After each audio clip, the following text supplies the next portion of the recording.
With Bobby Lashley talking about retirement and another Royal Rumble return revealed. This is Wrestling Hub. My name is John and you're watching the Wrestling Report for January 27th. Before we get into the rest of the video, make sure you subscribe to Wrestling Hub and turn on all notifications to stay up to date with everything in the world of pro wrestling. Also, don't forget to follow us on Instagram at Wrestling Hub Official and also follow us on Twitter at Wrestling_Hub.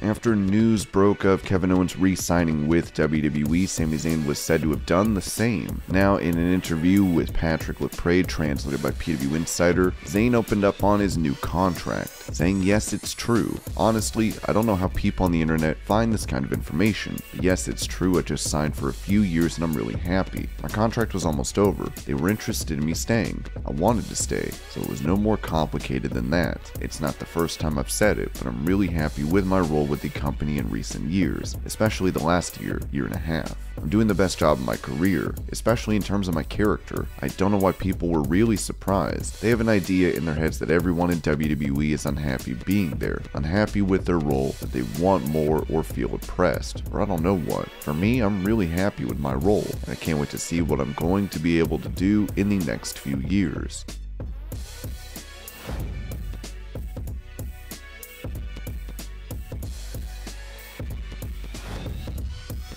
SmackDown would garner a lot of attention from fans when Seth Rollins made reference to the Shield with Roman Reigns and name-dropped Jon Moxley. It was later reported that this was 100% scripted, and with TalkSport, Rollins explained why this took place. "It's just an Easter egg, I think, for some of the fans that have enjoyed the Shield and stuck around, followed us for years and stuff like that. It would be very easy to tell the story of the Tribal Chief versus the Visionary. That's a simple story and obvious for those who watch on a weekly basis. But if you follow the industry and you pay attention and you know where we came from, you know there was a third guy in the mix. I'm not going to sit here and ignore that history. I'm going to bring that up because I think that's important, and I think people who care about that appreciate it. It's one of those things where it was on the tip of my tongue. It made sense, so it came." At the Royal Rumble, Rollins will be looking to become Universal Champion when he takes on the current title holder, Roman Reigns.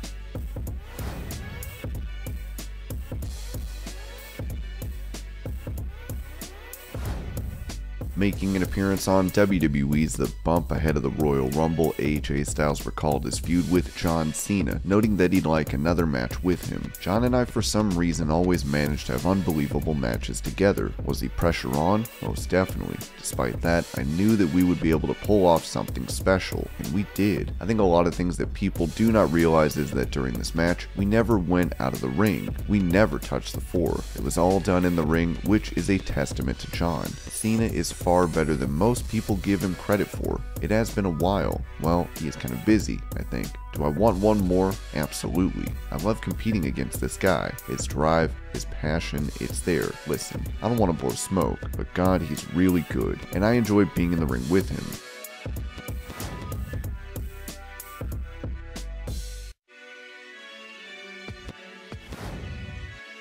Speaking of matchups, for the Phenomenal One, Booker T recently took to his Hall of Fame podcast to talk about a potential bout between AJ Styles and Edge, saying, "I think that is definitely a showcase match right there. It's truly a showcase match with two eras meeting in time. It's a match that I really think could play out to where the fans watching would be totally awestruck because of the artistry of what those two men could go out and do. Edge is not the youngest talent on the roster, but his storytelling right now is second to none. It does not seem like Edge has missed a step or anything like that. You are not looking at Edge and saying, man, he shouldn't be there. Edge is like the player coach right now. He can still come off the bench and give you 25.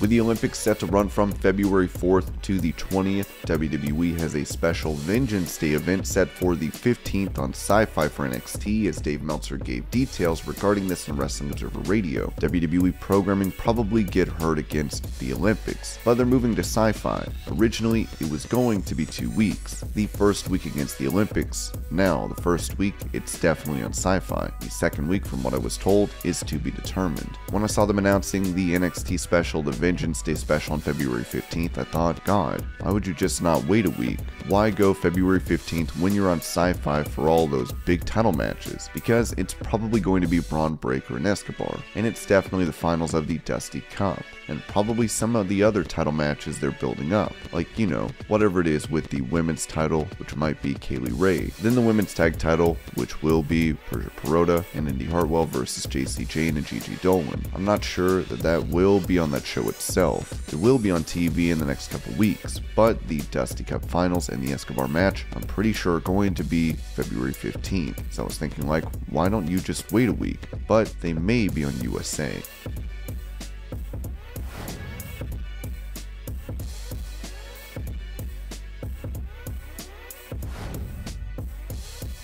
With CM Punk saying not long ago that MJF was a less famous Miz, the WWE star has now responded to these comparisons, as he said this on the Ringer Wrestling podcast. I don't think he wants to be the Miz, to be honest. I don't think any superstar, no matter what company you're in, wants to be the next this person. You want to be an original. There are comparisons. I've always been compared to, I was compared to Jericho for a while. I was compared to Ric Flair for a while. I don't want to be compared. I want to be an originator. You take things. When you're learning and coming up, you see things that you like out of a certain superstar and are like, oh, I'll use that, sprinkle of that, sprinkle of this as an homage. In a sense, you want to be an original. I don't think he wants to be the next Miz. I think he wants to be the first him. Honestly, he's doing a great job at it. 25 years old. When I was 25, I was still in developmental and Deep South Wrestling and still learning the trade. I wasn't putting on matches on national television and putting together memorable promos that people talk about. I wasn't doing that. Applaud to him.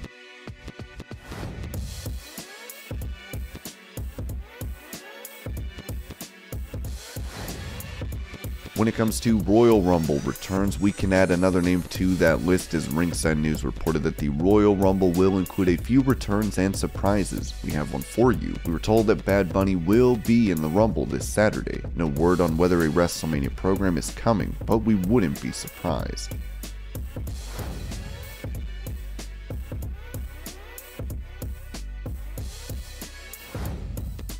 Speaking of pro wrestling comebacks, former AEW champion Kenny Omega has been out of action since losing his title to Hangman Page. He was said to be taking time off to deal with injuries, as he was thought to be able to make his return in March. Thanks to a COVID-19 diagnosis and subsequent side effects, that timetable is up in the air, as we'll be sure to keep you posted on this.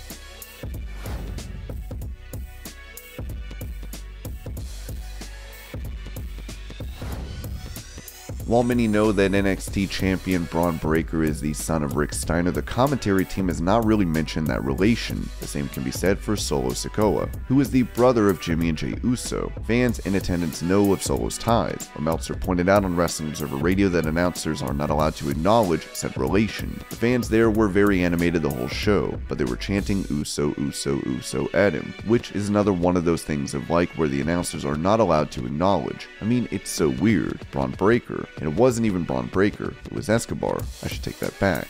It's like you never tell us who the uncle and father are, even though everyone knows. It's the craziest thing. And then Solo, you know, who's the brother of Jimmy and Jay, and the fans are chanting Uso at him, and the announcers, not blaming them, they're not allowed to say what they're not allowed to say. But why are you not allowed to say it? It's just so weird.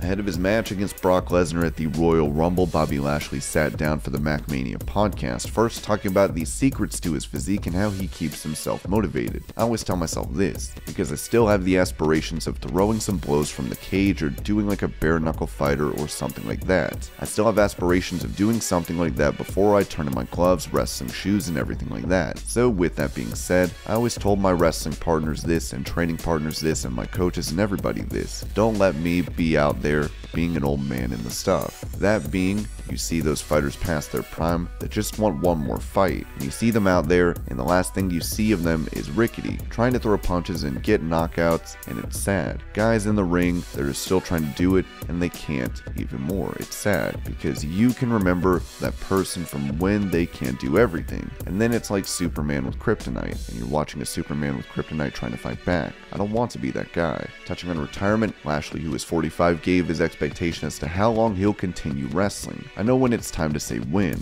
but that's the thing. I'm far from there. That's the thing that tripped me out. I'm looking at the years and I'm looking at what I believe I can do, and I'm like, I don't think I should be wrestling when I'm 50 years old, but I'm feeling so good now. I don't know. If I'm feeling as good as I do now, 2 years from now, there's no reason why I can't. And my appearance also. If my appearance kind of fades, or I can't keep on the weight, or if I can't run with these kids the way they're coming up, I'll take note of that. But right now, like I said, I'm 100%. I think I can run through anybody on the roster right now.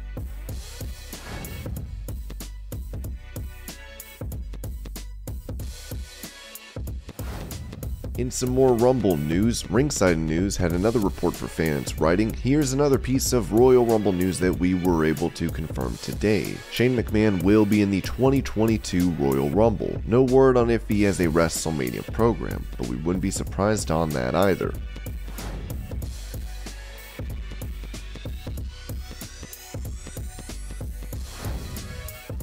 With him set to defend his Universal title at the Rumble, Roman Reigns talked about the possibility of Vince McMahon telling him to drop the title, as he said this on SI Media. "It is hard to just speculate on that. I would have to be in that situation to truly know where I was. I would have to be able to see all the different variables, and be able to see the chain reaction and how it would affect everything. That's such a tricky question. I really would not know how to honestly explain what my mindset would be. I am the man. Yeah, he better listen. You know what I'm saying? He better acknowledge me. Who else is there, right?" In that same interview, Roman would also touch on his symptoms from COVID. For me, obviously in comparison to some of the worst scenarios that are out there and that we've seen through the pandemic, it wasn't bad. For me, it was mainly a pretty good sinus infection, a bronchitis cough, a lot of chest tightness. I still feel that actually. When I'm doing my conditioning, because we don't wrestle quite as much and we're doing a lot of 6-man tag team matches, I don't have singles matches as much as I used to, so I have to continue to really push the conditioning on my own. And I've noticed in the past couple of weeks that when I really blow myself up on the bike or running or whatever I'm doing, I can feel that tightness and a little bit of wheezing. So it's definitely something serious. As someone who was vaccinated and boosted, it still got to me, and I still felt the effects. While they weren't as severe as they can be for some, it did hang around and linger for a while.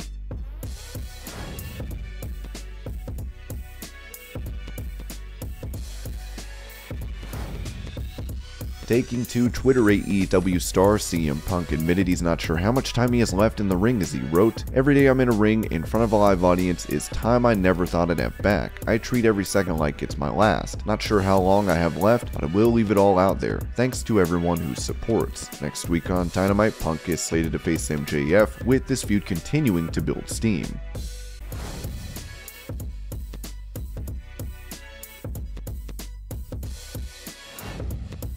With rumors going around about WWE bringing in a star from another promotion for the Royal Rumble, many have brought up Jon Moxley's name as a potential candidate. Speaking about this on her podcast, Renee Paquette said, "We don't live that far from St. Louis. We're within driving distance. It would melt people's brains. People would lose their minds. What music does he come out to? Does he get to come out to Wild Thing? He has to, right? You know what? I actually like the Lunatic French music. I actually like that. I thought it was pretty good."